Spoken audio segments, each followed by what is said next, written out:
தமிழக நண்பர்களுக்கும் வணக்கம். தனுஷ் 2002 துளுத இளமை திரைப்படத்தின் மூலமா தன்னோட சினிமா கெரியர் ஆரம்பித்த தனுஷ் அவர்கள் இப்போ 2024 தன்னோட இயக்கத்தின் மூலமாகவே தன்னோட 50வது திரைப்படத்தை நிறைவு செஞ்சிருக்கிறாரு ராயன் திரைப்படத்தின் மூலமா.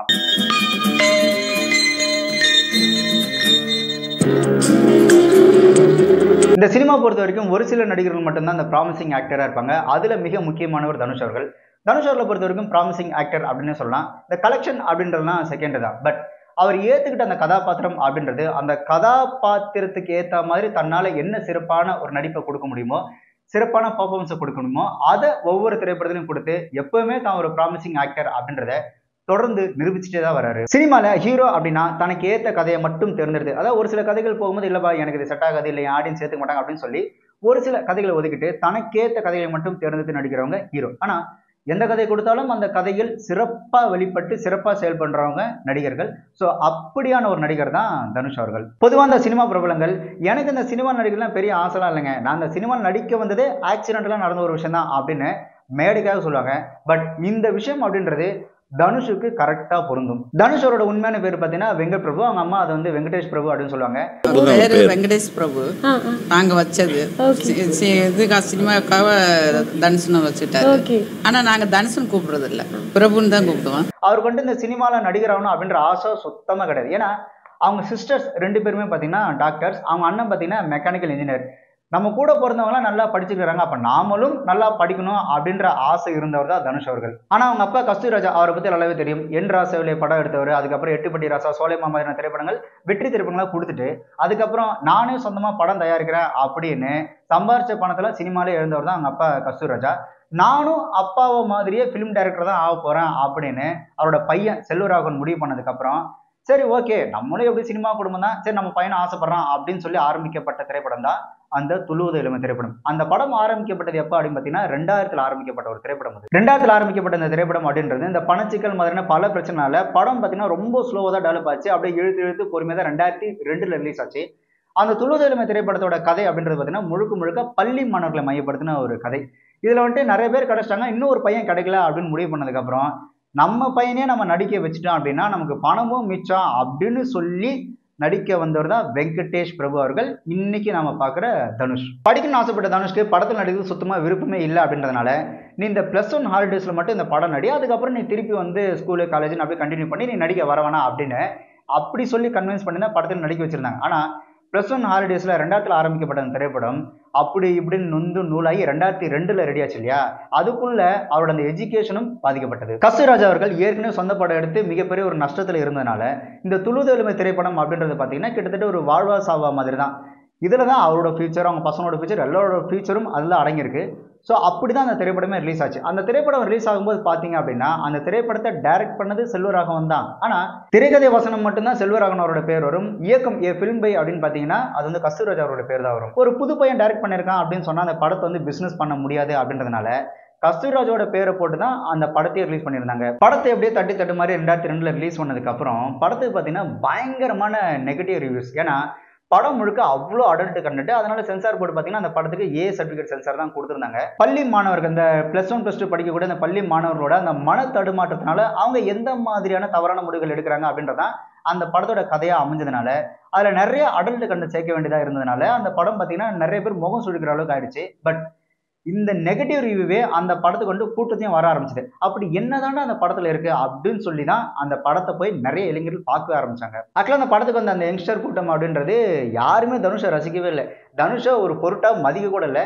அந்த படத்தில் நடிச்ச அந்த கதாநாயகி அந்த ஷெரின் இருக்காங்களே அவங்களோட அந்த கவர்ச்சிக்காக தான் நிறைய பேர் அந்த படத்தையே பார்த்தாங்க. ஆக்சுவலாக அந்த படத்தில் தனுஷ் அவர்களை பார்க்கும்போது என்னது இவெல்லாம் ஹீரோவா அப்படின்ற மாதிரி தான் இருக்கும். ஏதோ டேரக்டரோட பையன் அப்படின்றனால இவெல்லாம் ஹீரோ ஆகிட்டாமா, இல்லைனா இந்த முஞ்சில ஆனால் ஹீரோ ஆகுமா அப்படின்னு பயங்கரமா அவரோட முதல் படத்திலேயே கிண்டல் பண்ண ஆரம்பிச்சிருந்தாங்க. இந்த சினிமாக்கான ஒரு பொது புத்தி அப்படின்னு ஒன்று இருக்குல்ல, இந்த சினிமாவை பொறுத்த வரைக்கும் கவர்ச்சி அப்படின்றது ரொம்ப முக்கியம். கவர்ச்சினா அந்த மாதிரி இல்லை, ஜென்ரலா நம்ம ஒருத்தர் பார்த்தோன்னு சொல்லுவோம்ல, பார்க்கறதுக்கு நல்லா இருக்கிறியா, ஹீரோ மாதிரி இருக்கிற, நீலாம் படத்துக்கு ட்ரை பண்ணலாமே அப்படின்னு சொல்லுவோம். அதே இன்னும் ஒரு சில பேரை பார்த்தா இதெல்லாம் ஒரு மூஞ்சி, இதெல்லாம் ஹீரோ நடிக்க போதாண்டா, இந்த மூஞ்சிலாம் யாராவது ஹீரோ பார்ப்பாங்களா அப்படின்னு சொல்லுவோம் இல்லையா. ஸோ அந்த மாதிரி ஒரு இதெல்லாம் ஒரு மூஞ்சா அப்படின்னு சொல்லக்கூடிய ஒரு முகமாக தான் தனுஷ் அவர்கள் அந்த திரைப்படத்தில் இருந்தாங்க. அந்த படத்தில் தனுஷ் அவர்களை பார்க்கும்போது ரொம்ப பரிதாபமாக இருக்கும். அதுவும் ஒரு பாட்டில் பார்த்தீங்கன்னா ஷர்ட் இல்லாமல் வருவார். இந்த பையனுக்கு சாப்பாடே போட மாட்டாங்க போல அப்படின்னு கிண்டல் பண்ணுற அளவுக்கு தான் அவரோட அந்த உடல் அமைப்பே இருக்கும். அதே மாதிரி பார்த்தீங்கன்னா அந்த கிளைமேக்ஸில் அவர் வந்து மிலிட்ரி ட்ரெஸ்ஸில் வருவார். இந்த வாய்க்குள்ள வந்துட்டு இந்த போண்டா சாப்பிட்டு ஒதுக்கி வச்ச மாதிரி வாய்க்குள்ள ஒன்று வச்சுக்கிட்டு அந்த மிலிட்ரி காஸ்டியூமில் வந்து நிற்கும் போது பயங்கர சிரிப்பாக தான் இருக்கும் அதெல்லாம் பார்த்தாலே.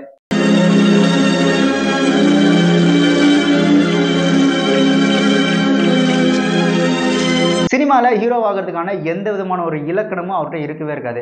அவர் உடல் அமைப்பாக இருக்கட்டும், ஒரு முக அமைப்பாக இருக்கட்டும், எதுவுமே அவருக்கு வந்துட்டு ஒரு ஹீரோக்கான தகுதியே இல்லாத மாதிரி தான் இருப்பார். இந்த திறமை அப்படின்றதெல்லாம் அவங்க வந்து நிரூபிச்சதுக்கு அப்புறம் தான். பட் ஃபர்ஸ்ட் இம்ப்ரெஷன் ஒன்று இருக்கு இல்லையா, அது தனுஷ்கிட்ட சுத்தமாக இருக்காது. ஒரு ஹீரோக்கான குவாலிட்டியே அவர்கிட்ட முதல் படத்தில் சுத்தமாக இல்லைன்னு தான் சொல்லணும். இந்த மாதிரியான அந்த கேலி கிண்டல்கள் இருந்தாலும் கூட தனுஷ் அவர்களை தவிர்த்து அந்த கவர்ச்சி அப்புறம் படத்தில் சொல்ல வந்த அந்த மெசேஜ் எல்லாம் சேர்ந்து அந்த திரைப்படம் ஒரு நல்ல வெற்றி திரைப்படமாக அமைஞ்சது. அந்த திரைப்படம் வெற்றி அடைஞ்சதுக்கு இன்னொரு மிக மிக முக்கிய காரணம் யுவன் சங்கர் ராஜா அவர்களுடைய அந்த இசை.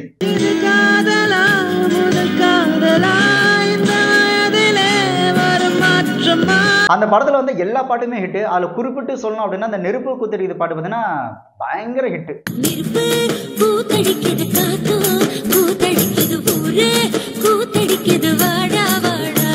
அடுத்து இதே கூட்டணியில் உருவான காதல் கொண்ட திரைப்படம். போன படத்துலையாவது தனுஷ்க்கு அட்லீஸ்ட் ஓரளவுக்காவது டீசெண்டான ஒரு காஸ்டியூம் கொடுத்து அவர் ஓரளவுக்காவது நல்லா காமிக்கணும்னு காமிச்சிருப்பாங்க. ஆனால் இந்த காதல் கொண்ட திரைப்படத்தில் பார்த்தீங்க அப்படின்னா தாடி வச்சு முடியை ஒட்டை வெட்டி சோடாபுட்டி கண்ணாடி போட்டு ஒரு மாதிரியாக தான் தனுஷ் அவர்களே காமிச்சிருப்பாங்க. அந்த படத்தில் கதாநாயகியாக நடிக்கும் இந்த சோனியா அவர்கள் தனுஷ் அவர்களை பார்த்தோன்னே கொஞ்சம் ஜர்க்காயிட்டாங்க அப்படின்னு தான் சொல்லணும். ஏன்னா அவர் இருந்த கெட்டப் அப்படி. சோனியா அவரோட அவங்க அம்மாவும் கூட என்னப்பா உன்னோட முதல் படம், உன் முதல் படத்தில் இவனா ஹீரோவா அப்படின்ற மாதிரி அவங்க அம்மா சொன்னதா சோனியா அவர்களே சொல்லியிருக்காங்க. Mother first time was, is this the hero? So shock ஆயிட்டாங்க. ஆமா. So we were like, okay. Appada amma was like, ayyo, I don't know what is going to happen, whether we're taking a right step, your first movie, it's your launch and everything. I said, amma, relax. Certain times, you know, certain scripts are like that and certain get-ups are like that. So just relax. அதே மாதிரி அந்த காதல் கொண்ட shooting அப்பலாம் இவர் யாராவது யார் hero அப்படின்னு போய் கேட்டாங்கன்னா படத்தில் செகண்ட் ஹீரோ அடிச்சிருப்பாங்களா அவரை கை காமிச்சு அமைச்சிருவாரு. அப்படி ஒரு தடவை ஒருத்தர் வந்து யதார்த்தமாக கேட்கும்போது தனுஷ் தான் ஹீரோ அப்படின்னு தெரிஞ்சதுக்கப்புறம் என்னது இந்த மூஞ்செல்லாம் ஹீரோவா, பாடுறா இவன்லாம் ஹீரோவா அப்படின்னு அவர் வந்துட்டு பயங்கரமாக கிண்டல் பண்ணி டேமேஜ் பண்ணதுக்கப்புறம் பயங்கரமாக அழுது எனக்கு இந்த சினிமாவே வேணாம் அப்படின்ற அளவுக்கு அவரோட ஆரம்ப காலகட்டத்தில் பார்த்தீங்கன்னா அவ்வளோ அசிங்கம். அந்த கதாபாத்திரத்துக்கு ஏற்ற மாதிரி பயங்கரமாக நடிச்சதுனாலையும் அந்த படத்தோட அந்த ஸ்க்ரீன் பிளே பயங்கரமாக இருந்தனால ஏன் அப்போ இருக்கிற அந்த யங்ஸ்டர்ஸை பயங்கரமாக கவர்ந்து இழுக்கிற ஒரு திரைப்படமாக அந்த திரைப்படம் அமைஞ்சதுனால அது வந்துட்டு ஒரு அசுரத்தரமான ஒரு வெற்றி அடைஞ்சிருந்து இந்த காதல் கொண்ட திரைப்படம். இந்த படம் வெளியாகி வெற்றி அடைறதுக்கு முன்னாடியே இந்த படத்தோட வெற்றியை உறுதி செஞ்சவர் அந்த திரைப்படத்தோட இசையமைப்பாளர் யுவன் சங்கர் ராஜா. அந்த படத்துல வந்து எல்லா பாட்டும் ஹிட்டு, எல்லாம் ஒரு ஜேர்னலில் கொடுத்துருப்பாரு. ஆனா எல்லாமே ஹிட்டு.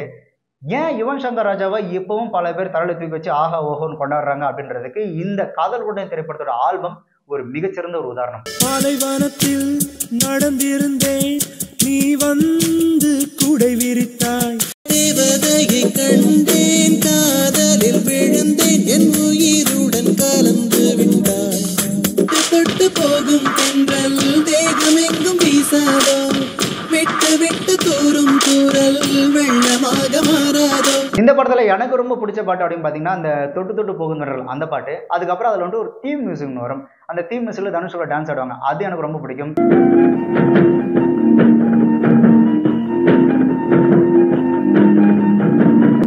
இதெல்லாம் தாண்டி நான் அந்த படத்தை தேட்டர்லயே பார்த்துருக்கேன். ஆக்சுவலாக அந்த கிளைமேக்ஸில் வந்துட்டு அந்த மழையில் திவ்யா திவ்யா அப்படின்னு சொல்லி டான்ஸ் ஆடிக்கிட்டே ஒரு ஃபைட் ஒன்று பண்ணார்ல, அவர் அந்த ஸ்க்ரீனில் ஆடும்போது தேட்டர் மொத்த பேரும் அந்த பேரை சொல்லி கத்தி பயங்கரமாக செலிப்ரேட் பண்ணியிருந்தாங்க. அப்படி இருந்தது தனுஷரோட அந்த பெர்ஃபார்மன்ஸ், அதுக்கான அந்த பேக்ரவுண்ட் ஸ்கோர்.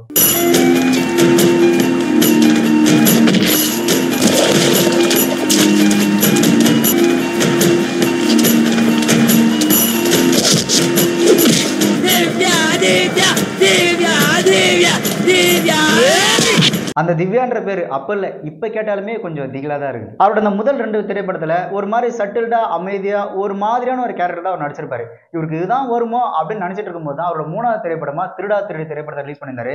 அந்த திருடா திருடி திரைப்படத்தில் பார்த்தீங்க அப்படின்னா தனுஷ் அவர்கள் ஒரு பயங்கரமான ஒரு ஜாலியான ஒரு கேரக்டர் செம்மையா ஃபன் பண்ணி அந்த படத்தில் நடிச்சிருப்பாரு. படம் முழுக்க சும்மா கலகலன்னு செம்ம என்டர்டைன்மெண்ட்டாக போகும். எனக்கு அந்த தனுஷ் அவரோட அந்த என்ட்ரி இருக்குல்ல, அந்த என்ட்ரியை பார்க்கும்போது பயங்கர ஒரு மாதிரி ஜாலியாக இருக்கும். Hey mister, the liberation got me saying what you never know. தனுஷரோட அந்த முந்தைய 2 படம் இருக்குல்ல, இந்த துள்ளுதலுமே காதல் கொண்டையெல்லாம் பார்த்தீங்கன்னா ஒரு மாதிரி இந்த காலேஜ் ஸ்டூடெண்ட் இந்த ஏ சென்டர் அந்த ஆடியன்ஸ் பார்க்குற மாதிரி தான் இருக்கும். ஆனால் இந்த திருடா திருடி திரைப்படம் பார்த்தீங்கன்னா BCDE எல்லா சென்டர் ஆடியன்ஸும் பயங்கரமாக கவர்ந்து எடுத்த ஒரு திரைப்படம் இந்த திருடா திருடி திரைப்படம். இதுக்கு மிக மிக முக்கிய காரணம் அந்த படத்தில் இடம்பெற்ற அந்த மன்மதராசா பாட்டு. அந்த மன்மதராசா பாட்டு வந்ததுக்கப்புறம் இந்த ஊர் திருவிழா, கல்யாணம் எங்கே போனாலும் பட்டி தொட்டி எங்கும் அந்த பாட்டு தான் அடிக்கடி ஓடிட்டே இருக்கும். அப்போ சூரியன் எப்பெல்லாம் பார்த்தீங்கன்னா ஒரு நாளைக்கு 10 தடவை அந்த பாட்டை தேய் போட்டு தேய்ச்சிருவாங்க.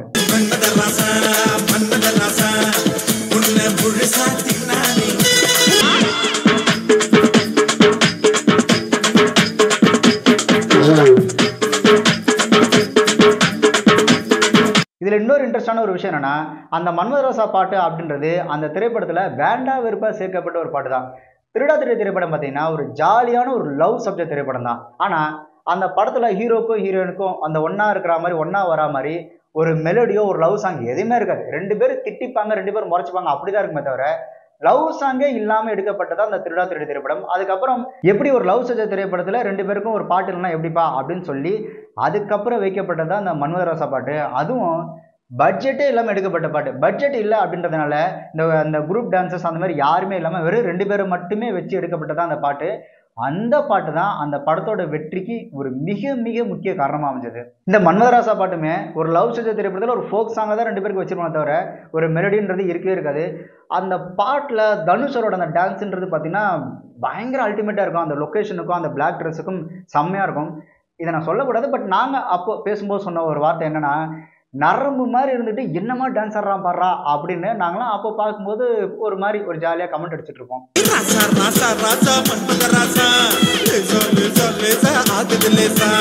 அதே மாதிரி இந்த படம் எடுத்து முடிச்சதுக்கு அப்புறம் இந்த படத்தை கஸ்தூராஜா அவர்களும் செல்வராகவன் அவர்களும் போட்டு பார்த்ததுக்கு அப்புறம் நாங்கள் எங்கள் பையனை எவ்வளோ பெரிய ஒரு நடிகனாக கொண்டு வரணும் அப்படின்னு ஆசைப்பட்டா, நீ இந்த மாதிரி ஒரு குப்பை மாதிரி ஒரு படத்தை கொண்டு வந்து கொடுக்குறியா அப்படின்னு சொல்லி அந்த படத்தோட இயக்குனர் சுப்பிரமணிய சிவா அவரை பயங்கரமாக திட்டி, இந்த படம் அவ்வளோதான் வேஸ்ட்டே தேராது, என் பையனோட கெரியரே காலி பண்ண பார்க்குறியா அப்படின்னு சொல்லி பயங்கரமாக திட்டாங்க.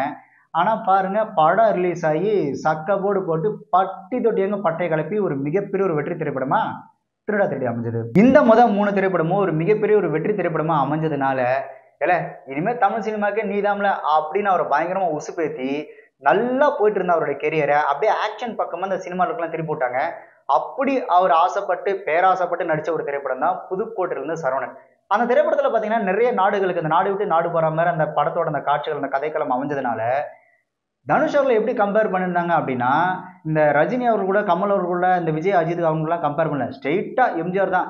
எம்ஜிஆருக்கு எப்படி ஒரு உலகம் சுற்று வாலிபமோ அந்த மாதிரி தனுஷ்க்கு இந்த படம் அப்படின்னு சொல்லி அந்த படத்துக்கு பார்த்தீங்கன்னா பயங்கர ஹைப் கொடுத்துருந்தாங்க. அதே மாதிரி தனுஷ்க்கு இப்போ பார்த்தீங்கன்னா நடிப்பு அவசரம் அப்படின்னு சொல்லி கூப்பிட்றாங்களே, பட் இதுக்கு முன்னாடி அவருக்கு பெருசாக அந்த நிக் நேம் அப்படின்றது எதுவுமே கிடையாது. ஆனால் அந்த புதுக்கோட்டை சரவணன் வரும்போது அவருக்கு என்ன நிக் நேம் கொடுத்துருந்தாங்க அப்படின்னா, தென்னகத்து ப்ரூஸ்லி அப்படின்ற ஒரு பட்ட பேர் கொடுத்துருந்தாங்க. ஏன்னா அந்த படத்தில் பார்த்தீங்கன்னா நுன்சாக் சுத்துற மாதிரி ஒன்று இருக்கும் ஒரு காட்சி. அந்த நுன்சாக் சுத்துற காட்சியை வச்சு இவர் தான் இனிமேல் தென்னகத்தின் ப்ரூஸ்லி அப்படின்னு சொல்லி அவருக்கு அந்த பட்ட பேர் கொடுத்துருந்தாங்க. அந்த படத்தோட ட்ரெய்லர் முடியும் போதுமே பார்த்தீங்கன்னா அவர் அந்த நுன்சாக்கை சுற்றிட்டு இப்படி ஃப்ரேம்ல இப்படி கையை வச்சு இந்த சங்கிலியை காட்டுற மாதிரி தான் முடிச்சிருப்பாங்க.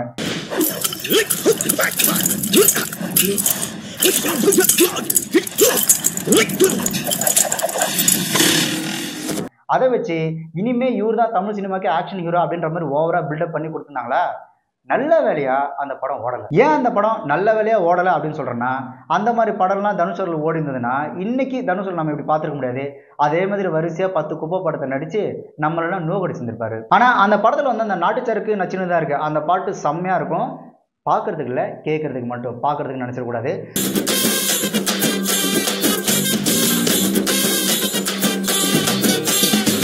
ஆனால் அந்த பாட்டு அப்போ வரும்போது பார்த்தீங்கன்னா பயங்கர கான்ட்ரவர்சியாகி ஒரு பிரச்சனையாச்சு. அதில் வந்துட்டு நாட்டுச்சரக்கு நச்சுன்னு தான் இருக்குது அப்படின்ற வரி வந்தது இல்லையா, அதை வந்துட்டு நீங்கள் வந்துட்டு இளைஞர்களை கெடுக்கிற மாதிரிலாம் வரிகள் வைக்கிறீங்க அப்படின்னு சொல்லி பயங்கரமாக பிரச்சனை பண்ணதுனால அந்த வரிகளை இப்போ நீங்கள் யூடியூப்பில் பார்க்கும்போது என்ன இருக்கும் அப்படின்னு பார்த்தீங்கன்னா, நாட்டு நடப்பு நல்லா தானே இருக்கு அப்படின்னு சொல்லி மாற்றி வச்சிருப்பாங்க.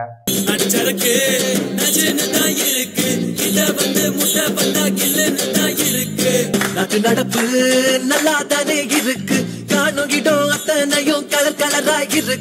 அடுத்து அவரோட அந்த ஆக்ஷன் அவதாரத்தில் அவர் 2ஆவதா நடித்த படம் பார்த்தீங்கன்னா சுல்லான் திரைப்படம். அந்த படத்தில் அவர் நடித்தார் அப்படின்றத விட அந்த படத்தில் அந்த 2 பேருமே அந்த வில்லனும் சரி தனுஷ் அவர்களும் சரி கத்துனாங்க அப்படின்னு சொன்னால் கரெக்டாக இருக்கும். 2 பேரும் படம் முழுக்க ஏன்னு சொல்லி கத்திட்டே தான் இருப்பாங்க. அந்த படத்தில் தனுஷ் அவர்களை பார்க்கும்போது பாவம் அப்படின்றதுல கொஞ்சம் காமெடியாக இருக்கும்.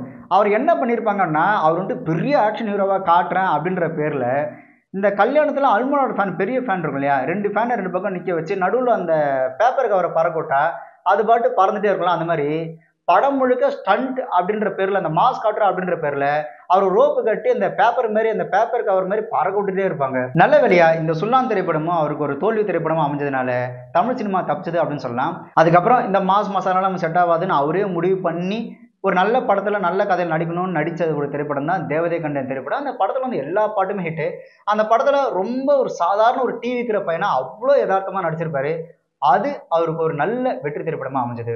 தனுஷ் அவரோட ஒரு மிகப்பெரிய ஒரு பலம் எது அப்படின்னு பார்த்தீங்கன்னா, அவரோட அந்த ஒரு சிம்பிளான ஒரு யதார்த்தமான ஒரு முகம். தனுஷோட பார்க்கும்போது ஒரு ஹீரோ அப்படின்ற மாதிரிலாம் இருக்க மாட்டார். இந்த நம்மள ஒருத்தரா, நம்ம வீட்டில் ஒருத்தரா, இந்த எழுத்து வீட்டில் ஒருத்தரா, நம்ம ஃப்ரெண்ட்ஸ் கேங்கில் ஒருத்தர் இருந்தால் எப்படி இருப்பாங்களோ அந்த மாதிரியான உடல் அமைப்பும் முக அமைப்பும், அந்த ஒரு சிம்பிளான ஒரு யதார்த்தமான ஒரு முகம் தான் தனுஷ் அவரோட ஒரு மிகப்பெரிய ஒரு பலமே. ஸோ அவரோட முகம் ரொம்ப யதார்த்தமா இருக்கு அப்படின்னு நினைச்சதுக்கு அப்புறம் பாலு மகேந்திரா அவர்கள் தனுஷ் அவர்களை வச்சு அது ஒரு கனகாலம் அப்படின்னு ஒரு திரைப்படம் எடுத்தாங்க. அந்த படம் ஓரளவுக்கு நல்லா இருந்தாலும் ஆனால் படம் பெரிய வெற்றிலாம் அடையவே இல்லை. ஆக்சுவலா அந்த படம் ஷூட்டிங் எடுக்கும்போது தான் நாங்கள் வந்துட்டு தனுஷை முதல்ல பார்த்தோம். வலசரவாகத்தில் இந்த சுப்பிரமணியர் கோயில் ஒன்று இருக்குது, அது பக்கத்தில் ஒரு ஷூட்டிங் ஹவுஸ் ஒன்று இருக்குது. அப்போ இருந்தது, இப்போ இல்லை. அப்போ பார்த்தீங்கன்னா அந்த அது ஒரு கனகாலம் திரைப்படத்தை அங்கே தான் ஷூட்டிங் எடுத்தாங்க. அப்போ நாங்கள் ஸ்கூல் படிக்கும்போது தனுஷ் அவர்களை வேடிக்கை பார்க்கறதுக்காக நாங்களாம் போய் வேடிக்கைலாம் பார்த்தோம். அப்போ எனக்கு தெரிஞ்ச ஒரு பிளாக் கலர் ஷர்ட்னு நினைக்கிறேன், ஒரு பிளாக் கலர் ஷர்ட் போட்டுட்டு வந்து ஹாய் அப்படின்னு சொல்லி கை காட்டினாரு. அப்போ நான், என் ஃப்ரெண்டு ரங்கா, அதுக்கப்புறம் என் ஃப்ரெண்டு கிடி, என் ஃப்ரெண்டு ஜெகன், சுரேந்தர்னு எல்லாரும் போய் வேடிக்கை பார்த்து நாங்கள் பேசிக்கிட்டோம். பாடுறா நம்மள மாதிரியே இருக்கிறான்ல அப்படின்ற மாதிரி எங்களுக்குள்ளேயே நாங்கள் சும்மா ஜாலியாக பேசிக்கிட்டோம். இதை பார்த்த, அதாவது அந்த தனுஷோட அந்த சிம்பிளிசிட்டியை பார்த்த என் ஃப்ரெண்டு ரங்கா பார்த்தீங்கன்னா, தனுஷோட அந்த சிம்பிளிசிட்டி, அவரோட அந்த யதார்த்தமான நடிப்பு, அந்த யதார்த்தம் அதெல்லாம் பார்த்ததுக்கப்புறம் தனுஷ்க்கு ஒரு மிக தீவிரமான ஒரு ரசிகராகி திருவிளையாடல் ஆரம்பம் அப்படின்ற ஒரு மன்றம் ஆரம்பிச்சு இப்போ வரையும் அந்த மன்றத்தில் இருக்கிறான் என் ஃப்ரெண்டு ரங்கா. அதுக்கப்புறம் தம்பியோட கெரியர் கொஞ்சம் ட்ராக் மாதிரி போதே, சரி வாப்பா நான் உன்னை மறுபடியும் செதுக்கிறேன் அப்படின்னு சொல்லி மறுபடியும் செல்வராணன் அவர்கள் தனுஷை கூப்பிட்டு பண்ண ஒரு திரைப்படம் தான் புதுப்பேட்டை திரைப்படம். இப்போ புதுப்பேட்டை திரைப்படத்தை ஜெயா டிவியில் பார்க்கும்போது, ஏன் இப்போ ரீரிலீஸ் பண்ணாங்களே, ரீரிலீஸ் அப்போ பார்க்கும்போது என்ன மாதிரி படம்லாம் அப்படின்னு சொல்லி ஆக ஓகோன்னு பேசுகிறோம்ல. ஆனால் அப்போ அந்த திரைப்படம் வரும்போது அந்த படத்தை வந்துட்டு யாரும் கண்டுக்கல. அந்த படம் வந்துட்டு ஒரு தோல்வி திரைப்படமாக அமைஞ்சது. அதுக்கு வந்துட்டு மிக முக்கிய காரணமாக சொல்லப்பட்டது அந்த படத்தில் ஹீரோ கேரக்டர் தனுஷ் தான். இந்த படத்துக்கு நல்ல ஜெய்சாண்டிகா இருக்கக்கூடிய நல்ல ஒரு பலசாலி மாதிரி ஒரு கேரக்டர் நடிக்க வச்சிருந்தா அந்த படத்தோட அந்த கேரக்டர் நல்லா இருந்திருக்கும். ஆள் நல்லா நரம் மாதிரி இருந்துட்டு இவர் 5-10 பேர் வெட்டுறாரா, ஒரு பெரிய ரவுடி ஆகுறாரா, இதெல்லாம் நம்புற மாதிரியா இருக்கு அப்படின்னு சொல்லி தனுஷ் அவர்களை கிண்டல் பண்ணி இந்த கேரக்டருக்கு தனுஷ்னால தான், அதாவது இந்த படம் தனுஷ்னால தான் போச்சு அப்படின்ற மாதிரி அந்த படத்துக்கு அப்போ ஒரு டாக் இருந்தது. ஸோ தனுஷ் அவர்கள் அந்த திரைப்படத்தில் யாருமே ஏற்றுக்கல. ஒரு டானாவோ ரவுடியாவோ தனுஷ் அவர்களும் அந்த கதாபாத்திரத்தில் வச்சு பார்க்க யாருமே விரும்பல.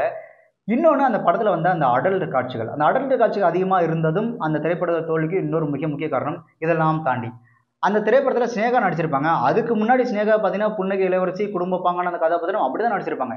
பட் இந்த படத்தில் பார்த்தீங்கன்னா ஒரு விலை மாதிரியாக நடித்ததுனால நம்மளோட தமிழ் ஆடியன்ஸை பொறுத்த வரைக்கும் அவங்க ஒருத்தர் இப்படிதான்னா அவங்க ரியல் லைஃப்லையும் அப்படிதான் இருப்பாங்கன்னு நினைக்கிறதான் நம்மளோட எண்ணமா இருக்கு.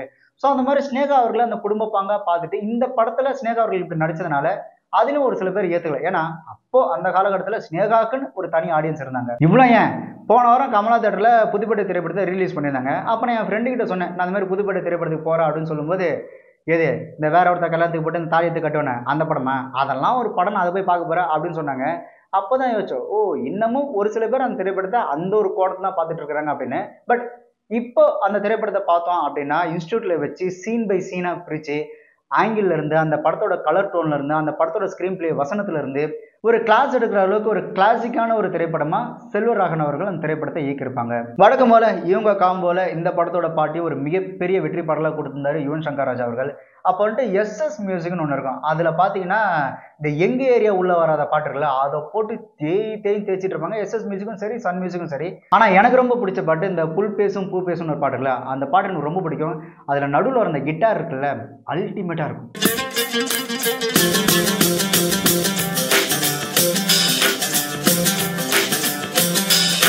அதுக்கப்புறம் திருவிளையாடல் ஆரம்பம், பொல்லாதவன், யாரடி நீ மோகினி, படிக்காதவன், குட்டி, உத்தமபுத்திரன், இந்த மாதிரி இந்த மாஸ் சீன்ஸ் எதுவுமே இல்லாமல் ஒரு நார்மல் பாய் கேரக்டரில் அவரோட திரைப்படங்களை தேர்ந்து நடிக்க ஆரம்பிச்சாரு. அதான் சொல்லுவோம் இல்லையா, இந்த நம்ம கூடவே இருக்கிற ஒரு கதாபாத்திரம் மாதிரி, இந்த பக்கத்து வீடு எழுத்து வீடு மாதிரி ஒரு யதார்த்தமான ஒரு திரைப்படங்களை தேர்ந்தெடுத்து அவர் நடிக்க ஆரம்பிச்சிருந்தாரு. அந்த காலகட்டத்தில் இந்த வேலை வெட்டிக்கு போகாத ஒரு பையன் இருக்கிற மாதிரி ஒரு கதை எழுதியிருக்கேன் அப்படின்னா, வேலை வெட்டிக்கு போகாத பையனா அப்போ தனுஷை கூப்பிடு அப்படின்ற மாதிரி நிறைய திரைப்படம் பார்த்தீங்கன்னா இந்த ஒரு இந்த வேலை வெட்டிக்கு போகாமல் ஒரு ஜாலியாக இருக்கிற ஒரு கேரக்டர்ல அந்த மாதிரி திரைப்படங்கள் நடிச்சிருந்தாரு. ஆனால் அந்த திரைப்படங்கள் எல்லாமே அவருக்கு வெற்றி திரைப்படமாக தான் அமைஞ்சது. அவர் என்னதான் வெற்றி திரைப்படம் கொடுத்திருந்தாலும் கூட அவர் அந்த கிண்டல் பண்ணுற விஷயம் மட்டும் நிற்கவே இல்லை. அப்போ இந்த கிசுகிசுல எழுதும்போது பார்த்தீங்கன்னா தனுஷ் அவர்களை மென்ஷன் பண்ணும்போது ஒல்லி பிச்சா நடிகர் அப்படின்னு தான் சொல்லுவாங்க. இந்த கில்லி படத்தில் கூட தனுஷை கிண்டல் பண்ணுற மாதிரி தான் இருக்கும். இந்த இவர் பெரிய மன்மதராசானதுக்கு இன்னைக்கு தேதிக்கு என்ன மாதிரி பசங்க மன்மதராசா போலீஸ்கார் அப்படின்னு சொல்லியிருப்பாங்களே, அதெல்லாம் கிட்டத்தட்ட அவர் அட்டாக் பண்ணுற மாதிரி தான் இருக்கும். இவர் பெரிய மன்மதராசா போலீஸ்கார், இன்னைக்கு தேதிக்கு தமிழ்நாட்டில் என்ன மாதிரி சுமாரான பசங்க தான் மன்மதராசா போலீஸ்கார். ஏன் இந்த திருவிழாடல் ஆரம்பா அந்த படத்திலே பார்த்தீங்கன்னா செல்ஃபா கிண்டல் பண்ற மாதிரி ஒரு டயலாகும் வச்சிருப்பாங்க. 15 கிலோ எலும்பு 10 கிலோ சதையை வச்சு ஆட்டமா போடுற இத்தோட நிறுத்திக்கோ. இதெல்லாம் தாண்டி தனுஷ் அவர்களை பர்சனலா பயங்கரமா அட்டாக் பண்ணி கிண்டல் பண்ண ஒரு விஷயம் எது அப்படின்னு பார்த்தீங்கன்னா ரஜினி அவரோட பொண்ணை கல்யாணம் பண்ண அந்த விஷயம் தான். ரஜினி அவரோட பொண்ணை அவர் கல்யாணம் பண்ணதுக்கு அப்புறம் அவர் வந்துட்டு பர்சனலா பயங்கர அட்டாக் பண்ணிட்டு இருந்தாங்க. அதுலயும் அப்போ ஒரு ஆடியோ ஒன்று பயங்கரமா உலா வந்துட்டு இருந்து அதை வச்சு தனுஷ் அவர்களை பயங்கரமா கிண்டல் பண்ணி ட்ரோல் பண்ணிட்டு இருந்தாங்க. எப்படி பேச ஆரம்பிச்சிட்டாங்க அப்படின்னா பணத்துக்கு ஆசைப்பட்டு தான் இவர் ரஜினியோட பொண்ணையை கல்யாணம் பண்ணிட்டாரு அப்படின்ற மாதிரி பேச ஆரம்பிச்சாங்க. இன்னொன்று ரஜினியோட நிழலே காலம் முழுக்க ஒரு ஓட்டிலாம் அப்படின்னு பார்க்குறாரு போல, இவரோட திறமை அவ்வளோதான் அப்படின்ற மாதிரி ஓவராகவே அவர் அதுக்கேற்ற மாதிரி தான் தனுஷ் அவர்கள் இன்னும் இந்த கிண்டல் பண்ணுறதுக்கு வாய்ப்புகள் அவரே ஏற்படுத்தி கொடுத்தாரு. ரஜினியோட டைட்டிலான இந்த படிக்காதவன் மாப்பிள்ளை பொல்லாதவன் அந்த டைட்டில் எடுத்து அவரோட படத்துக்கு வச்சது. இதெல்லாம் தாண்டி திருவிழா ஆரம்பம் திரைப்படத்தில் பார்த்தீங்கன்னா இந்த என்னம்மா கண்ணு சௌக்கியமா அந்த பாட்டு வந்து ரீமிக்ஸ் பண்ணியிருப்பாங்க. அதில் வந்துட்டு ஒரு வரி ஒன்று வரும்.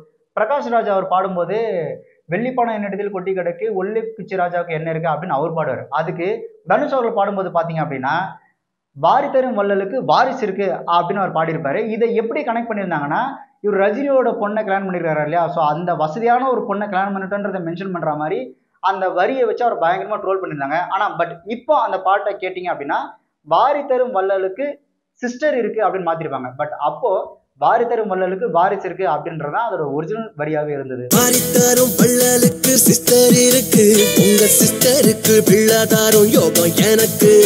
வாரி தரும் வள்ளலுக்கு வாரிசு இருக்கு, உங்க வாரிசுக்கு பிள்ளை தரும் யோகம் எனக்கு.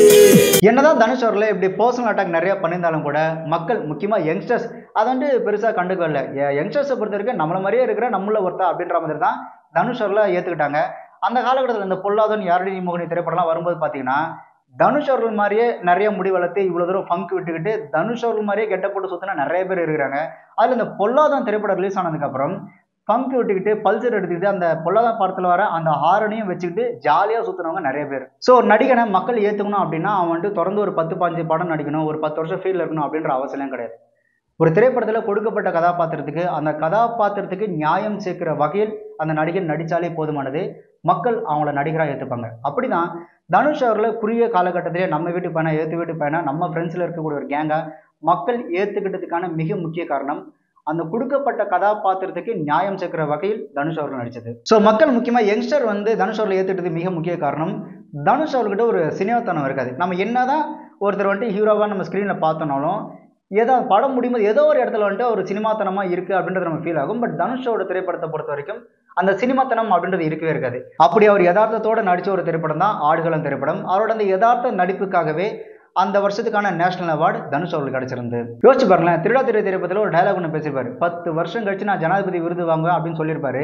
ஆனால் அடுத்த 7 வருஷத்துலேயே ஜனாதிபதி கையாலேயே அவர் விருது வாங்கியிருந்தாரு. இன்னும் 10 வருஷம் கழிச்சு டெல்லியில எனக்கு ஜனாதிபதி அவார்டே தரலாம். அதே மாதிரி தனுஷ் அவர்கள் எப்போ இந்த வெற்றிமாறன் மாதிரியான ஆட்கள் கூட சேர்ந்தாரோ அதுல இருந்து மெச்சூரிட்டி ஃபிலிம்ஸ்ல நடிக்க ஆரம்பிச்சார். அதாவது இந்த ஜாலியா வெட்டித்தனமா சுத்திட்டு இருக்கக்கூடிய அந்த கதாபாத்திரங்கள், இந்த மாஸ் மசாலா அந்த கதாபாத்திரம் அப்படியே ஓரம் கட்டி வச்சுட்டு நடுநடுவில் கொஞ்சம் குப்பை படங்களை மாட்டிக்கிட்டாலும் ஒரு நடிப்புக்கு முக்கியத்துவம் இருக்கக்கூடிய இந்த இமேஜ்லாம் பார்க்காம நல்லா நடிக்கணும்னு ஒரு மெச்சூரிட்டியான ஃபிலிம்ஸ் இருக்கும்ல, அந்த வண்ண திரைப்படங்களை தேர்ந்தெடுத்து நடிக்க ஆரம்பிச்சிருந்தாரு. அப்படியே ஒரு நடித்த திரைப்படம் தான் மயக்கமன திரைப்படம். ஒரு படம் மக்களுக்கு இன்ஸ்பிரேஷன் ஃபிலிமாக மாறுறது அப்படின்றதுலாம் ஒரு மிகப்பெரிய ஒரு விஷயம். அப்படி யங்ஸ்டருக்கு ஒரு இன்ஸ்பிரேஷன் ஃபிலிமாக அமைஞ்ச ஒரு திரைப்படம் தான் மயக்கமன திரைப்படம். ஃபோட்டோகிராஃபி, ஒரு வைல்டு ஃபோட்டோகிராஃபராக ஆகணும் அப்படின்ற ஒரு லட்சியத்தோட அதுக்கு தான் இதுதான் என் லைஃப் அப்படின்னு முடிவு பண்ணி அதுக்காகவே வாழ்ந்துட்டு இருக்கிற ஒரு மனிதராக அவ்வளோ அற்புதமாக கிட்டத்தட்ட ஒரு சைக்கோத்தனமான ஒரு கேரக்டரை மற்ற ஹீரோக்கள் பார்த்தீங்கன்னா இதில் நடிக்கிறதுக்கு கொஞ்சம் தயங்குவாங்க. இந்த கேரக்டர் கொஞ்சம் சைக்கோத்தனமாக இருக்குது, ஒரு மாதிரி இருக்குன்னு சொல்லி அவாய்ட் பண்ணுறதுக்கு நிறைய வாய்ப்புகள் இருக்குது. பட் அந்த ரோலை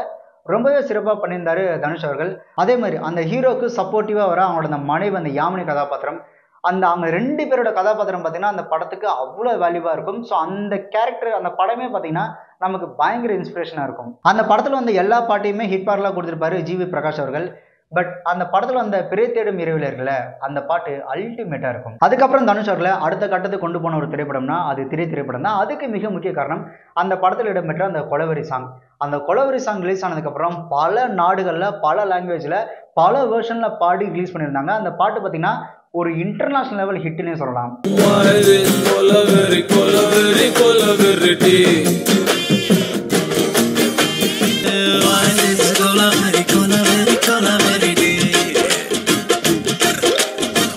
अरबी सॉन्ग माफी को सॉन्ग वायदे से खल्ली वल्ली खल्ली वल्ली खल्ली वल्ली वायदे Cola very D rhythm correct वायदे कोला वेरी சூப்பர். ஆக்சுவலாக தனுஷ் அவர்கள் பல திரைப்படங்கள் நடிச்சிருந்தாலும் கூட அதுல கிடைக்காத அந்த பிரபலம் அந்த ஒரே பாட்டுல உலக அளவுல பிரபலம் ஆயிட்டாரு. Song of 2011, you probably think it was won by Adele, Pitbull, or maybe even Justin Bieber, but the most popular song of the year could be one you've never heard of. The official video for Why This Kolaveri D, I didn't even say it right, a song written for the upcoming Tamil language film 3, was posted to YouTube on November 16th. Get this, since then, it has taken the internet and the world by storm. Listen. எந்த அளவுக்கு அவர் பிரபலம் ஆகிச்சு அப்படின்னா, அவர் இந்த 3 திரைப்படத்துக்கு முன்னாடியே ஆடுகளம் திரைப்படம் நடிச்சதுக்காக national அவார்டே வாங்கியிருந்தார் இல்லையா. ஆனால் அதெல்லாம் யாரும் பெருசாக கண்டுக்கல. அவர் ஒரு சேனலில் இன்டர்வியூ எடுக்கும்போது அவர் வந்துட்டு ஒரு நேஷனல் அவார்டு ஆக்டர் அப்படின்னு சொல்லாமல் இந்த கொலவெறி சாங்கோட டீம் மெம்பர்ஸ் தான் இவங்க அப்படின்னு சொல்லி தான் அவர் இன்டர்வியூ எடுத்தாங்க. அந்த அளவுக்கு இந்த பாட்டு அவரை வேற ஒரு இடத்துக்கு கொண்டு போய் நிப்பாட்டி இருந்தது. कोलावेरी की पूरी टीम हमारे साथ मौजूद है मुंबई में, खास तौर से क्यों आए हैं, क्या करने हैं, टीम से खुद ही पूछ लेते हैं. श्रुति, सबसे पहले आपसे. இவ்வளோ ஏன் ஹிந்தியில் அவர் முதல்ல பண்ண படம் பார்த்தீங்கன்னா ராஞ்சனா. அந்த படத்துக்கான வாய்ப்பே இந்த பாட்டு பிரபலமானதுக்கு அப்புறம் தான் கிடைச்சது. அவர் போய் ஹிந்தியில் அந்த படங்கள் நடிக்கும்போது இந்த மெயின் டெக்னீஷியன் தவிர இந்த சின்ன சின்ன டெக்னீஷியன்லாம் இருப்பாங்களே, அவங்களாம் தனுஷ் அவர்கள் ஒரு ஆக்டர், ஒரு தமிழ் ஆக்டர், இதுக்கு முன்னாடி பல படங்கள் நடித்தார் அப்படின்றதெல்லாம் அவங்களுக்கு தெரியவே இல்லை, தெரியவும் தெரியாது. அந்த சின்ன சின்ன டெக்னீஷியன்லாம் இந்த கேமரா இங்கே இருக்குது, மார்க் இங்கே இருக்குது, நீங்கள் இங்கே நின்று இப்படி தான் வசனம் பேசணும் அப்படின்னு தனுஷ் அவர்கள் சொல்லி கொடுத்தாங்க. ஏன்னா அவங்கள பொறுத்த வரைக்கும் கொலவெறி அப்படின்ற அந்த பாட்டை பாடின ஒரு சிங்கராக தான் தனுஷ் அவர்களை பார்த்தாங்க. இதை தனுஷ் அவர்களே ஒரு சில இன்டர்வியூஸில் சொல்லியிருந்தாரு. ஆனால் தமிழில் முதல்ல அவர் நடித்த படம் துள்ளுவதில்லை இல்லையா, அதுக்கு வந்து இந்த டெபியூட் அவார்டுன்னு சொல்லுவாங்க. முதல் படம் நடித்தாங்க அப்படின்னா அதுக்கு வந்துட்டு தமிழில் அவர் அவார்டு வாங்கவே இல்லை. ஆனால் ராஞ்சனா திரைப்படத்தில் அவர் நடித்ததுக்கப்புறம் கிட்டத்தட்ட ஒரு 25 படம் நடித்ததுக்கப்புறம் தான் ஃபர்ஸ்ட் பெஸ்ட் டெபியூட் ஆக்டர் அப்படின்னு சொல்லி அவார்டே வாங்கியிருந்தாரு. I've done 25 films and this is my first debut award. So அதுக்கப்புறம் பார்த்தீங்கன்னா தனுஷ் அவர்கள் மொத்த கதையும் தன்னோட தோளில் சுமக்கக்கூடிய ஒரு திரைப்படங்களை தேர்ந்தெடுத்து நடிச்சிருந்தாரு. அதாவது எப்படி சொல்லணும்னா, அந்த திரைப்படத்தில் தனுஷ் அவர்கள் நடித்தா மட்டும்தான் கரெக்டாக இருக்கும், வேறு யார் நடித்தாலும் அந்த படம் எடுபடாதுன்ற மாதிரியான திரைப்படங்களில் அவர் தேர்ந்தெடுத்து நடித்தார். அதுக்கு மிகச்சிறந்த உதாரணம் அவரோட 25வது படமாக வந்த VIP திரைப்படம் தான். நீங்கள் அந்த படத்தோட கதையெல்லாம் யோசிச்சு பார்த்தீங்கன்னா ஒரு பெரிய பிரமாதமான ஒரு கதையோ பிரமாதமான ஒரு திரைக்கதையோ கிடையாது. ஆனால் அந்த படம் மொத்தமே பார்த்தீங்கன்னா தனுஷ் அவரோட பர்ஃபார்மன்ஸ்னால தான் படம் மொத்தமே ரன் ஆகும். தனுஷ் அவர் மட்டும் அந்த படத்துல இல்லைன்னா கண்டிப்பா அந்த படம் அவ்வளவு பெரிய ஒரு வெற்றி திரைப்படமே அமைஞ்சிருக்காது. தனுஷ் அவரோட அந்த செல்லமான கோபமான அந்த குட்டி குட்டி எக்ஸ்பிரஷன், டயலாக் டெலிவரி, முக்கியமா அந்த லென்த் டயலாக்லாம் நிறைய பேசியிருப்பார்ல, அந்த காட்சிகள் இதெல்லாம் தாண்டி அப்போ இருந்த இந்த இன்ஜினியரிங் முடிச்சுட்டு வந்தாலே வேலையே கிடைக்க மாட்டேங்குது அப்படின்னு இந்த யங்ஸ்டருக்குள்ள இருந்து ஒரு விரக்தி, அந்த ஒரு மன கோபம்லாம் இருக்குல்ல, அதெல்லாம் அந்த திரைப்படத்தோட வெற்றிக்கு ஒரு மிக மிக முக்கிய காரணம். அந்த திரைப்படம் பார்த்தீங்கன்னா ஒரு மிகப்பெரிய ஒரு வெற்றி திரைப்படமா தனுஷ் அவர்களுக்கு அமைஞ்சது. ஆக்சுவலாக தனுஷ் அவர்கள்கிட்ட இருக்கக்கூடிய ஒரு நுணுக்கமான ஒரு யதார்த்தமான நடிப்பு அது வந்துட்டு பல நடிகர்கள்கிட்ட கிடையாது அப்படின்னு சொல்லலாம். அவர் பார்த்தீங்கன்னா ஒரு கோபம், ஏக்கம், ஏமாற்றம், ஒரு கட்டத்து மேலே சரி ஓகே எல்லாம் என் மிஸ்டேக் தான் அல்ல அப்படின்னு சொல்லிட்டு அப்படின்னு சொல்லி தலையாட்டோம் இல்லையா. ஸோ இந்த மாதிரி இந்த குட்டி குட்டி ரியாக்ஷன் நம்ம கிட்டத்தட்ட நம்மளோட அந்த மன உணர்வுகளை பிரதிபலிக்கிற மாதிரியான ரியாக்ஷன் பார்த்தீங்கன்னா தனுஷ் அவர்களை தவிர வேறு யாருமே அவ்வளோ பர்ஃபெக்டாக கொடுக்க முடியாது. நீங்கள் இந்த அட்ராங்கிரே படம் பார்த்தீங்கன்னா அந்த படம் சரியாக போகல, தமிழில் அந்த கரெக்டாக கல்யாணம் ரிலீஸ் ஆச்சு. அந்த படத்தில் வந்து மற்ற கதாபாத்திரங்கள் எல்லாத்தையும் தள்ளிட்டு நீங்கள் தனுஷரோட ஆக்டிங் மட்டும் பார்த்தீங்கன்னா அப்படி ஒரு யதார்த்தமான ஆக்டிங்க அவ்வளோ சூப்பராக கொடுத்துருப்பாரு. இப்போ இருக்கக்கூடிய இந்த இளம் நடிகர்களில் அந்த எமோஷனை ஆடியன்ஸுக்கு அப்படியே கன்வே பண்ணுறது, அதாவது அவங்க எமோஷனல் ஆகும்போது நமக்கும் அந்த ஃபீல் இருக்கும் இல்லையா, அந்த மாதிரி அந்த எமோஷனல் ஆடியன்ஸுக்கு அப்படியே கன்வே பண்ணுறதுல தனுஷ் தான் பெஸ்ட். என்ன பட்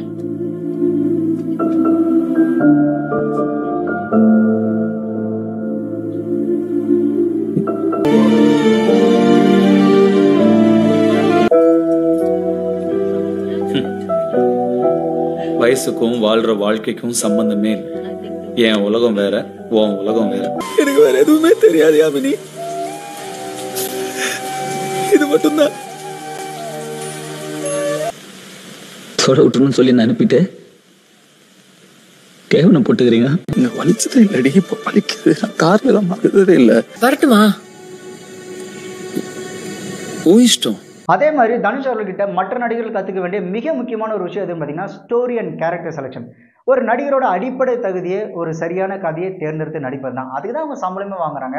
அந்த வேலையை எனக்கு தெரிஞ்சு சரியாக செய்யறதுல இப்போதைக்கு மிக முக்கியமான ஆள் யார் அப்படின்னு பார்த்தீங்கன்னா தனுஷ் அவர்கள் மட்டும்தான். நீங்கள் நல்லா யோசிச்சு பாருங்க, மற்ற நடிகர்களோட கடைசி 10 படத்தோட அந்த லிஸ்ட் எடுத்து பார்த்தீங்க அப்படின்னா அந்த திரைப்படங்கள் எல்லாமே பயங்கர ஆக்ஷனாக, அந்த ஆக்ஷனில் தன்னை முன்னிறுத்தி மாசாக காட்டுற டைப்பில் தனக்கு முக்கியத்துவம் கொடுக்குற ஒரு ஆக்ஷன் திரைப்படத்தில் தான் அந்த கடைசி 10 திரைப்படங்களில் குறைஞ்சது ஒரு 5 திரைப்படமாவது இருக்கும். ஆனால் தனுஷோட கடைசி நீங்கள் 10 படம் எடுத்து பார்த்தீங்க அப்படின்னா ராயன், கேப்டன் மில்லர், வாத்தி, நானே ஒருவன், திருச்சிற்றம்பலம், மாறன், அட்ராங்கிரே, ஜெகமே தந்திரம், கர்ணன், பட்டாஸ், அசுரன். இந்த படத்தில் வந்து அந்த ஹீரோ கதாபாத்திரம்லாம் பார்த்தீங்கன்னா ஒவ்வொன்றும் ஒரு கேரக்டர். இந்த படத்தில் ஆக்ஷன் இருக்கும், பட் வித்தியாசமான ஆக்ஷன் தான் இருக்குமே தவிர ஒரே மாதிரியான ஆக்ஷன் இருக்கவே இருக்காது. அதுலேயும் இந்த முக்கியமாக இந்த நானே ஒருவன், வாத்தி, அதுக்கப்புறம் பார்த்தீங்கன்னா திருச்சிற்றம்பலம், இந்த திரைப்படங்கள்லாம் பார்த்தோம் அப்படின்னா இது தனுஷ் அவர்களை தவிர்த்து வேற யாரும் அந்த கதாபாத்திரத்தை அவ்வளோ சிறப்பாக செய்ய முடியாதுன்ற மாதிரியான திரைப்படங்கள். இதில் இன்னொரு ஆச்சரியமான ஒரு விஷயம் என்ன பார்த்தீங்கன்னா இவ்வளோ வெற்றிகள் கொடுத்த ஒரு ஹீரோ பார்த்தீங்கன்னா எப்பவுமே அவரோட திரைப்படத்தோட டைட்டில் அப்படின்றது பயங்கர மாசாக இருக்கணும், அந்த டைட்டிலை கேட்டோன்னே சும்மா பவர்ஃபுல்லாக இருக்கணும் அப்படின்ற மாதிரி தான் இவ்வளோ வெற்றிகள் கொடுத்த இவ்வளோ வெற்றி. ஏன் கடைசி ஒரு 4 வெற்றி கொடுத்த ஒரு ஹீரோ கூட தான் டைட்டில் மாசாக இருக்கணும், இல்லை ஒரு பெரிய ஹீரோ டைட்டில் எடுத்து கொடுங்க அப்படின்ற மாதிரி இருப்பாங்க. ஆனால் இவ்வளோ வெற்றியை கொடுத்த தனுஷ் அவர்கள் பார்த்தீங்கன்னா அவரோட திரைப்படத்துக்கு திருச்சிற்றம்பலம் அப்படின்னு மற்றவங்க ட்ரோல் பண்ணுற மாதிரி ஒரு டைட்டில் வச்சுருந்தாரு. அதுலேயும் இந்த மாதிரி டைட்டில் வச்சது மட்டும் இல்லாமல் அந்த திருச்சிற்றம்பலம் அப்படின்ற பேரை சுருக்கி அவரை பார்த்தீங்கன்னா பழம் அப்படின்னு சொல்லி கிண்டலாக தான் கூடுவாங்க. அவர் வந்துட்டு அந்த படத்தில் பார்த்தீங்கன்னா பயங்கரமாக போகிறவரை எல்லாருமே கிண்டல் பண்ணாங்க. இன்னொன்று தன்னை வந்துட்டு ஒரு கோழையா அப்படின்ற மாதிரி தான் அந்த படத்தில் நடிச்சிருப்பாரு.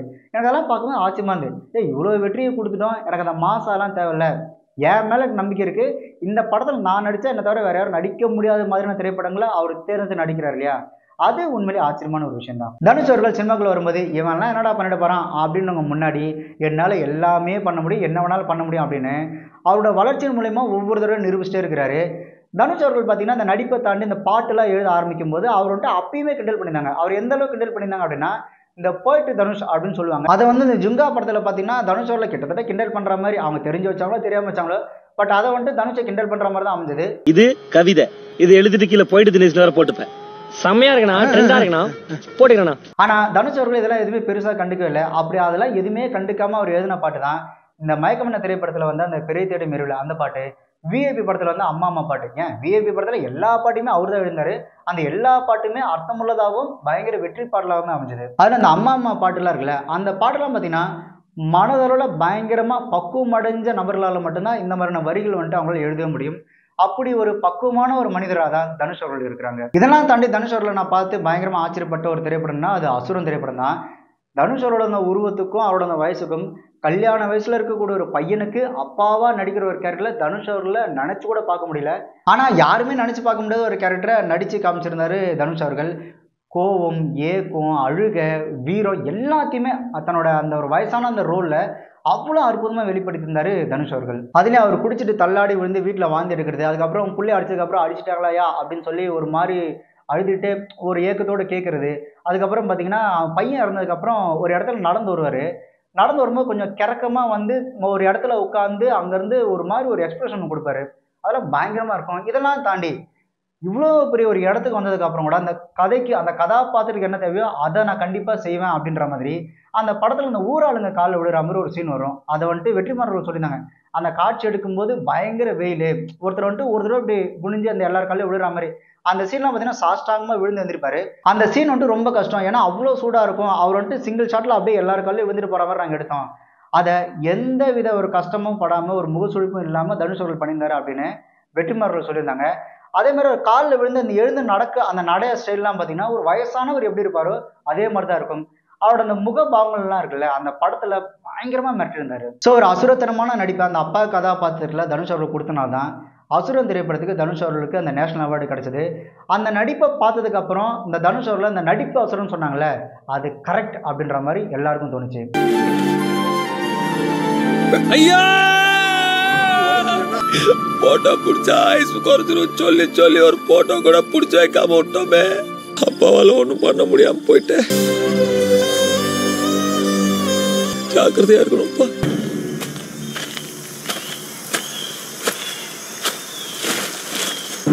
கண்ணழகு ரத்தினமே கையசையும் பொச்சிலையே. யோசிச்சு பாருங்களேன், தனுஷ் அவரோட கெரியர் ஆரம்பிச்சிருந்து இப்போ வரைக்கும் அவரை கிண்டல் பண்ணாத விஷயமே கிடையாது, கிண்டல் பண்ணாத ஆளுங்களே கிடையாது. முதல்ல அவரோட உருவத்தை வச்சு கிண்டல் பண்ணாங்க, அப்புறம் அவரோட அந்த கல்யாணத்தை வச்சு கிண்டல் பண்ணாங்க, அப்புறம் ஒரு பாட்டு எழுத போனால் அதை வச்சு கிண்டல் பண்ணாங்க. இதெல்லாம் தாண்டி பொண்ணுங்க விஷயத்தில் பயங்கரமாக கனெக்ட் பண்ணி கிண்டல் பண்ணியிருந்தாங்க. அது ஒரு இன்டர்வியூவில் ஃப்ராங்காக கேட்குறாங்க, அது தனுஷ் அவர்களும் புரியுது, நீங்கள் எந்த அர்த்தத்தில் கேட்குறீங்க எனக்கு புரியுது அப்படின்னு சொல்லி அதையுமே ஒரு ஸ்மைலோட கடந்து போயிருந்தாரு தனுஷ் அவர்கள். அந்த கெமிஸ்ட்ரி ஒர்க் அவுட் ஆயிடுச்சு வழக்கம் போல. சொல்லலாம், கெமிஸ்ட்ரி ஒர்க் அவுட் ஆயிடுச்சு, அதனால தான் உங்களுக்கு ஸ்க்ரீனில் அது தெரியுது. நீங்கள் என்ன அர்த்தத்தில் சொல்கிறீங்கன்னு எனக்கு தெரியும். அதுக்கெல்லாம் என்ன பண்ண முடியும், என்ன சொல்கிறது, இந்த ஃபீல்டில் இருந்தால் இதெல்லாம் நம்ம கேட்டு தானே ஆகணும். ஸோ இந்த மாதிரி அவரை கிண்டல் பண்ணாத ஒரு விஷயமே கிடையாது.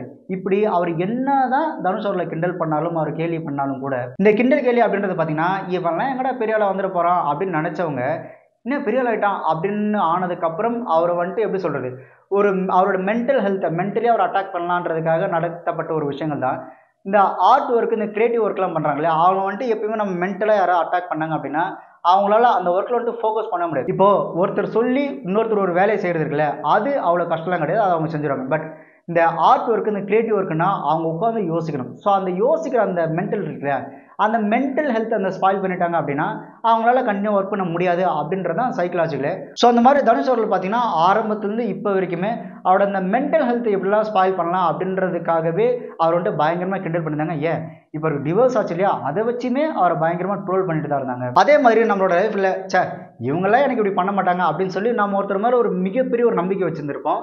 அந்த நம்பிக்கை எல்லாத்தையும் அடித்து உடைக்கிற மாதிரி அவங்களே நமக்கு எதிராக நமக்கு ஒரு ஆப் அடிச்சுட்டு போவாங்க இல்லையா. ஸோ அந்த மாதிரியான விஷயங்கள்லாம் தனுஷ் அவர்கள் நடந்திருக்கு. நான் ஏமாந்துருவேன். ஏமாந்துருவீங்களா? ரொம்ப ஈஸியாக ஏமாத்திடலாம். எத்தனை வருஷம் ஏமாத்தினாலும் எனக்கு தெரியாது நான் ஏமாந்துட்டு இருக்கேன். அப்படியா? எமோஷனல் ஃபுல்னு சொன்னா என்னோட நெருக்கமானவர்கள் என்ன ஈஸியாக ஏமாத்தல. வெளியில எல்லாம் ரொம்ப உஷாரா இருப்பேன், அவ்வளோ ஒன்றும் பண்ண முடியாது.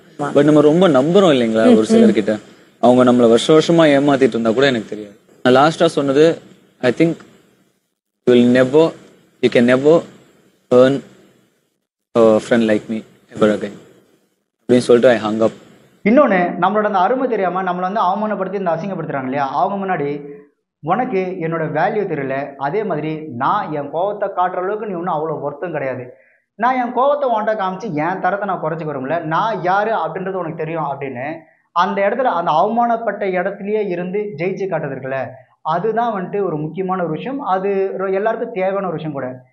எனக்கு தெரிஞ்சு தனுஷ் அவர்கள் அதை இப்பவும் கரெக்டாக செஞ்சுட்டு இருக்கிறாரு ஒவ்வொரு காலகட்டத்திலையும். ஸோ இதுக்கெல்லாம் முக்கிய காரணம் தனுஷ் அவர்கள்கிட்ட இருக்கக்கூடிய அந்த பக்கம் தான். அவர் வந்துட்டு இயக்குநர்களில் கண்மூடித்தனமாக நம்புவார். ஏன்னா இயக்குனரால் தான் நம்ம உருவாகணும் அப்படின்றதுனால இயக்குனர் மீது ஒரு மிகப்பெரிய ஒரு நம்பிக்கை இருக்குது.